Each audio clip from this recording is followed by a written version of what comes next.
Hello everyone, मैं doctor Tanuja कुमारी आप सभी का स्वागत अपने यूट्यूब चैनल में करती हूँ। आज मैं आप लोगों से फिर से अलेक्जेंडर द्वितीय के विषय में चर्चा करूंगी।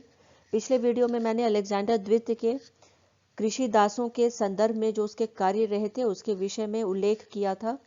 आज के इस वीडियो में कि अलेक्जेंडर द्वितीय को हम मुक्तिदाता क्यों जानते हैं या जार लिबरेटर के नाम पे क्यों इन्हें याद किया जाता है, इसके विषय में और अधिक इस वीडियो में चर्चा करूंगी। रिफॉर्म्स ऑफ जार अलेक्जेंडर द्वितीय के विषय में यदि बात की जाए तो हम ये कह सकते हैं कि उस समय के रूस के परिस्थिति को देखते हुए जिन क्षेत्रों में जहां पे सबसे अधिक आवश्यकता थी और जिस प्रकार की आवश्यकता हर स्तर पे रही थी उसको ध्यान में रखते हुए अलेक्जेंडर द्वितीय के द्वारा सुधार कार्य किए गए थे। और इसी के पश्चात जो है रूस का हम कह सकते हैं कि उन्नति का काल जो है वो प्रारंभ हुआ था और इसीलिए इनको रूस के इतिहास में जार अलेक्जेंडर को हम मुक्तिदाता या जार द लिबरेटर के नाम से जानते हैं। अब जितने भी अन्य कार्य जो हैं कृषि दासों के अलावा अलेक्जेंडर द्वितीय के द्वारा किए गए थे उसकी चर्चा आगे मैं आप लोगों से इस वीडियो में करूंगी। प्रशासनिक सुधार के विषय में यदि हम बात करें तो अलेक्जेंडर ने स्थानीय स्वायत्त शासन तथा प्रांतीय शासन में भी सुधार लाने का कार्य किया था। 1864 में स्थानीय स्वायत्त शासन का प्रबंध किया गया था। संपूर्ण रूस को 34 प्रांतों और 360 जिलों में विभक्त किया गया था। प्रत्येक गांव जिसे हम उयेज्द के नाम से जानते हैं, निर्वाचित प्रतिनिधियों को शालाओं, लोक स्वास्थ्य और सड़कों की देखभाल का दायित्व सौंपा गया था। निर्वाचन विधि में निर्वाचकों को 3 क्यूरिया में बांटा गया था। निजी भूस्वामी, अभिजात, व्यापारी, कृषक कम्यून और नगरवासी 3 क्यूरिया थे। निर्वाचित प्रतिनिधि 3 वर्षों के लिए उस समय उप्रवा नामक एक मंडल का निर्वाचन किया करते थे। उयेज्द के प्रतिनिधियों से एक प्रांतीय सभा संगठित की गई थी जिसे हम जेमेत्स्त्वो के नाम से जानते हैं। नगरीय प्रशासन में भी सुधार किया गया था तथा विकेंद्रीकरण का कार्य भी किया गया था। तो यहाँ पे ये समझा जा सकता है कि जो प्रशासनिक तंत्र था उसे ग्राउंड लेवल तक पहुंचाने के लिए और साथ ही साथ जो है गांव तक पहुंचाने के लिए जो है प्रशासनिक तंत्र में सुधार किया गया था। और इसमें जो कम्यून था उसका बहुत ही इंपॉर्टेंट हम कह सकते हैं कि रोल रहा था। और इसी के आधार पे इसका जिलों में विभक्त किया जाना और प्रांतों में विभक्त किया जाना रूस को यह बतलाता है कि प्रशासनिक तंत्र को सुव्यवस्थित और सुनियोजित ढंग से जो है वहां पे लागू करने का प्रयास अलेक्जेंडर द्वितीय के द्वारा किया गया था। नेक्स्ट यहाँ पे जब हम बात करें न्यायिक सुधार के विषय में तो न्याय विभाग को प्रशासनिक विभाग से बिल्कुल अलग कर दिया गया था। यहाँ पे ये समझा जा सकता है कि जब भी न्यायिक जो विभाग होता है उसको प्रशासनिक विभाग से अलग करना ही ये दर्शाता है कि अलेक्जेंडर द्वितीय जो है वो प्रशासनिक तंत्र को लेके सही मायनों में बहुत अधिक गंभीर रहा था और इसको अलग करते हुए सुनिश्चित करने का प्रयास किया था कि सभी लोगों को न्याय प्रदान किया जा सके। न्यायाधीशों को स्वतंत्र रूप से अधिकार प्रदान किया गया था। दंड विधान का निर्माण भी किया गया था। छोटे छोटे मुकदमों के फैसले जो है वो भी किए जाते थे जिसे हम उसके लिए जो हम देखते हैं कि जस्टिस ऑफ पीस को नियुक्त किया जाता था। तो यहाँ पे ये समझा जा सकता है कि जो छोटे विवाद रहे थे उनको भी जो है उसके निपटारे पे बिल्कुल जो है ध्यान दिया गया था और उसके लिए जस्टिस ऑफ पीस को जो है नियुक्त किया गया था। 1864 में न्यायिक सुधार का मुख्य प्रवर्तक जो है वह सजे जारूदनी रहा था जिसने न्यायिक प्रक्रिया को सरल बना दिया था। मुकदमों की कार्यवाही सार्वजनिक रूप में भी की जाने लगी थी। फौजदारी और दीवानी मामलों की जांच अलग से की जाती थी। जब भी हम सुनियोजित प्रशासनिक प्रणाली के विषय में बात करते हैं तो उसमें यह देखा जाता है प्राचीन समय से ही कि जो है इसे फौजदारी तथा दीवानी मामलों में विभक्त कर दिया जाता है, क्योंकि दोनों ही हम कह सकते हैं कि जो क्षेत्र है उसमें न्याय प्रदान करना जो है और उसका स्तर वो बिल्कुल अलग होता है। और इसी को ध्यान में रखते हुए अलेक्जेंडर द्वितीय के द्वारा जो है इसे अलग करने का कार्य किया गया था जिसमें कि फौजदारी और दीवानी को अलग से इनके जांच करने की भी सुविधा की गई थी। अलेक्जेंडर द्वितीय के द्वारा शिक्षा के क्षेत्र में भी सुधार किया गया था। शिक्षा के क्षेत्र में यदि हम सुधार के विषय में बात करें तो ये विभिन्न हम कह सकते हैं जो लेवल्स था उस पे सुधार कार्य करने का प्रयास जो है वो अलेक्जेंडर द्वितीय के द्वारा किया गया था। रूस से बाहर छात्रों को अध्ययन के लिए जाने के लिए प्रेरित किया जाता था। प्रारंभिक और तकनीकी जो है विद्यालय उनकी स्थापना की जाने लगी थी। 1858 में प्रथम सरकारी विद्यालय को जो है स्थापित किया गया था। 24 मई 1870 को स्त्रियों के लिए विद्यालय स्थापना का निर्णय भी लिया गया था। 1872 में स्त्रियों के लिए चिकित्सा विद्यालय स्थापित की गई थी।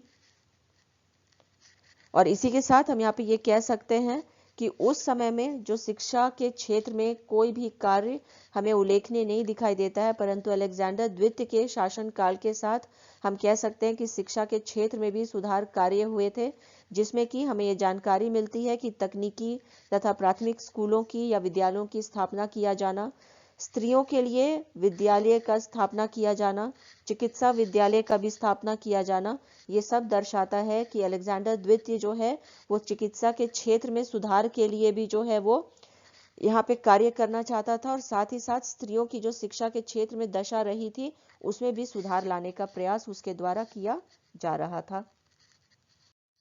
नेक्स्ट यहाँ पे जब हम बात करें आर्थिक सुधारों के विषय में तो हम ये देखते हैं कि आर्थिक क्षेत्र में भी कई सुधार कार्य किए गए थे। उद्योगों की संख्या में अलेक्जेंडर द्वितीय के शासनकाल में वृद्धि हुई थी। 1857 में डाक टिकटों का निर्माण प्रारंभ हो गया था। 1861 में एक बैंक स्थापित किया गया था जो व्यापार के क्षेत्र में प्रगति के लिए आवश्यक था। जहाजों का निर्माण व्यापार के लिए किया गया था। 400 जहाज जो है इसका निर्माण व्यापार के लिए किया गया था। 1895 में जो जहाजों की संख्या थी वह 2500 हो गई थी। 400 जहाज जो है हम देखते हैं कि इनका जो है निर्माण किया गया था। 1895 में जहाजों की जो संख्या है वो 2500 हो गई थी। 1855 से 1880 के बीच में तार सेवा का विकास हुआ था और 1866 में तार सेवा के सामग्रियों का निर्माण हुआ था। तो यहाँ पे व्यापार में बढ़ोतरी लाने के लिए हम कह सकते हैं कि उस समय जो है जहाजों के निर्माण पे ध्यान दिया गया था और साथ ही साथ तार सेवा के क्षेत्र में भी जो है कार्य किया गया था। यह बतलाता है कि उस समय उद्योगों को स्टैब्लिश करने के लिए जो बेसिक सुविधाएं थी उसकी ओर ध्यान दिया गया था, जिस वजह से व्यापार के क्षेत्र में भी हम कह सकते हैं कि बढ़ोतरी हुई थी, जिसने रूस के आर्थिक स्थिति को बेहतर बनाने का कार्य किया था। नेक्स्ट यहाँ पे जब हम बात करें अलेक्जेंडर द्वितीय के द्वारा जो अन्य कार्य किए गए थे उसकी, तो उसमें सैनिक सुधार भी आता है। प्रारंभ में रूस की सैनिक व्यवस्था बहुत ही खराब रही थी। क्रीमिया युद्ध में पराजय के कारण रूस के स्वाभिमान में भी जो है वो कमी आई थी। जनवरी 1874 में सैनिक सेवा प्रारंभ किया गया था। रंग रूटों को विशेषाधिकार दिया गया था। माध्यमिक स्तर तक शिक्षित व्यक्तियों को भी विशेषाधिकार प्राप्त हुआ था। 20 वर्ष से कम आयु के युवकों के लिए सैनिक सेवा अनिवार्य कर दी गई थी। प्रत्येक व्यक्ति को कम से कम 6 वर्षों के लिए सैनिक सेवा जो है देना वह अनिवार्य कर दिया गया था। तो यहाँ पे सैनिक सुधार जो किए गए थे अलेक्जेंडर द्वितीय के द्वारा, वो उस समय की रूस में जिस प्रकार से सुधार लाया जा सकता था, या फिर यहाँ पे ये भी कहा जा सकता है कि उस समय के रूस की स्थिति को समझते हुए अलेक्जेंडर द्वितीय ने सुधार कार्य लाने का कार्य किया था। रूस जो है वो बहुत ही बड़ा देश रहा था और उसमें क्रीमिया युद्ध में पराजय जो है उसने रूस को एक धक्का देने का जो है वो काम किया था, जिसके पश्चात जो है अलेक्जेंडर द्वितीय के शासन के अधीन हम कह सकते हैं कि इस ओर ध्यान दिया गया कि किस प्रकार से सैनिक सुधार किया जाए कि आगे आने वाले समय में यदि युद्ध की स्थिति उत्पन्न हो तो उसमें रूस को जो है सफलता मिले। और इसी कारण जो है उसके द्वारा प्रत्येक व्यक्ति को कम से कम 6 वर्षों के लिए सैनिक सेवा देना अनिवार्य कर दिया गया था और 20 वर्ष से कम आयु के युवकों के लिए सैनिक सेवा अनिवार्य कर दिया गया था। अलेक्जेंडर द्वितीय को हम उसके जो सुधार रहे थे उसके लिए याद करते हैं। रूस की स्थिति जो इसके पूर्व में हम देखते हैं कि बहुत ही खराब रही थी या दयनीय हो चुकी थी, उसमें सुधार लाने का कार्य उसके द्वारा किया गया था। परंतु यह विडंबना का विषय है कि मुक्तिदाता के रूप में याद किए जाने के बावजूद उसके शासनकाल में ही निहिलिज्म का विकास भी हुआ था।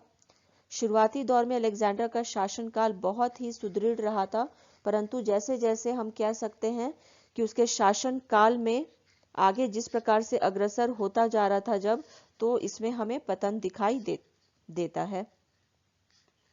उसके शासनकाल के उत्तरार्ध में हमें यह भी जानकारी मिलती है कि विद्रोह भी हुआ था। साथ ही साथ यहाँ पे जो है पोल विद्रोह हुआ था 1863 और 67 में, जिसमें उसकी हत्या की भी कोशिश की गई थी। 13 मार्च 1881 में जार अलेक्जेंडर द्वितीय की मृत्यु एक बमबारी में निहिलिस्ट विद्रोहियों के द्वारा हुआ था। जार अलेक्जेंडर द्वितीय ने 26 वर्षों तक शासन किया था, जो बाद में उसके कार्यों का परिणाम हमें 1917 ईस्वी के रूसी क्रांति में दिखाई देता है। ई लिप्सन के विषय में यदि बात की जाए, जिनका उल्लेखनीय कार्य रूस के क्षेत्र में या रूस के इतिहास को लेकर रहा है, उनके द्वारा ये कहा गया है कि in the first place Alexander's reforms appeared more imposing on paper than when put to the test of actual practice. तो यहाँ पे ये कहा जा सकता है कि जिस प्रकार से जो है वो पेपर पे या कागज पे दिखता था, जो अलेक्जेंडर द्वितीय के विचार रहे थे या कार्य जो है वो शायद उतने अच्छे प्रकार से नहीं लागू हो पाया था, जिस वजह से कहा जा सकता है कि जो निहिलिज्म है उसको भी यहाँ पे प्रेरणा मिली थी, या जो है इसकी प्रारंभ जो है वो अलेक्जेंडर द्वितीय के शासन काल में भी हमें दिखाई देता है, जिनका बहुत बड़ा भूमिका आगे चल करके रूसी क्रांति 1917 में भी रहा था। इसी के साथ अपने इस चर्चा को यहीं पर विराम देती हूँ। यदि आप लोगों को ये वीडियो अलेक्जेंडर द्वितीय के संदर्भ में पसंद आया हो तो प्लीज़ इसे लाइक करें और शेयर करें तथा मेरे YouTube चैनल को सब्सक्राइब करें। Thank you. Stay connected.